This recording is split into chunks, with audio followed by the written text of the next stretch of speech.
Much of the literature today is focused on the why. This keynote focuses on the how.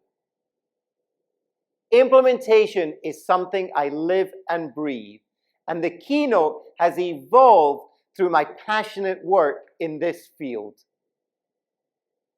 It explains, for example, why less is more. It talks about how you need to have a culture of accountability and why actions, for example, should be set for 90 days. It also explains not just the principle, but 2 hidden truths that are revealed in the keynote.